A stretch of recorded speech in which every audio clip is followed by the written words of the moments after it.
दूर हटाओ डैडी सेडी बहुत पी लिया कोला कैंडी अब करेंगे मर्दों वाली बात।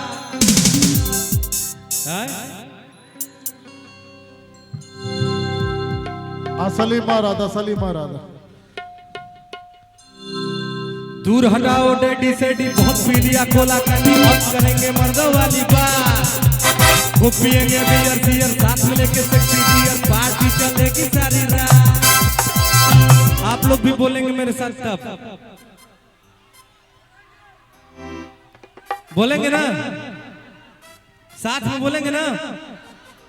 दूर हटाओ डैडी सेडी बहुत पी लिया कोला कैंडी अब करेंगे मर्दों वाली बात। वो पिएंगे बियर बियर साथ में लेके सेक्सी बियर पार्टी चलेगी सारी रात।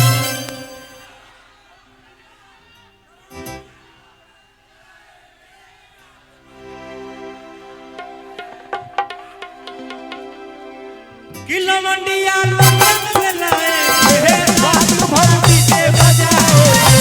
लोटिया लंदन से लाएंगे रात भर डीजे बजाएंगे। दूर हटाओ डैडी सेडी पिया कोला कैंडी हम करेंगे मर्दों वाली बात। पिएंगे बियर बियर साथ में लेके सेक्सी बियर पार्टी चलेगी सारी। लौंडिया लौंडिया लौंडिया लंदन से लाएंगे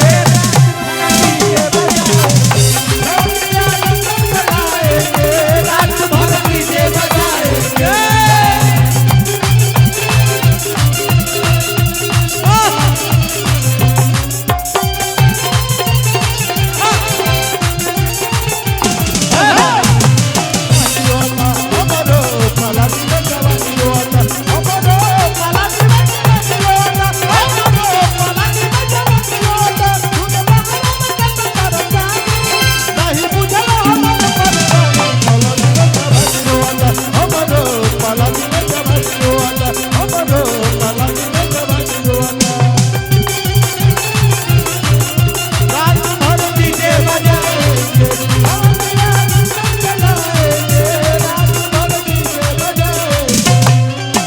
रजनी के स्टाइल में रजनी के स्टाइल में सिगरेट जलाएंगे धुएं का छल्ला। सुनिए पहले बात, गाना सुन के सिगरेट मत पीजिएगा। ये बस खाली एंजॉय के लिए गाना है। सिगरेट पीने से कैंसर होता है, बस ये गाना है। साल भर में एगो पियला पर कोनो दिक्कत ना होगा। कि रजनी के स्टाइल में साल भर में एक दिन कौना दिन 1 जनवरी के या फिर 31 दिसंबर के रात में। कि रजनी के स्टाइल में सिगरेट जलाएंगे धुएं का छल्ला बना कर उड़ाएंगे। रजनी के स्टाइल में सिगरेट जलाएंगे धुएं का छल्ला बना कर उड़ाएंगे। लवंडिया लवंडिया लवंडिया लाएंगे रात भर डीजे बजाएंगे। लवंडिया लाएंगे रात भर डीजे बजाएंगे।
अंग्रेजी बेबी को देसी पिलाएंगे।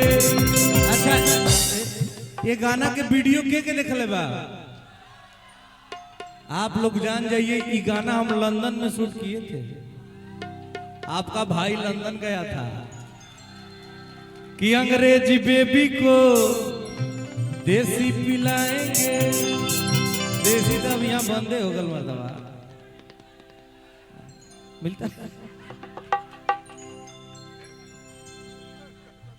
नहीं, अंग्रेजी बेबी को महुआ पिलाएंगे।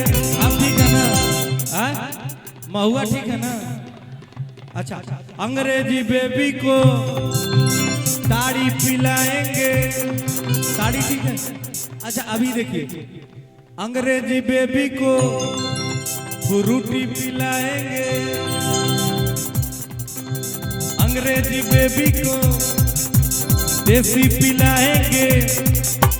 भोजपुरिया गानों पे ठुमका लगाएंगे।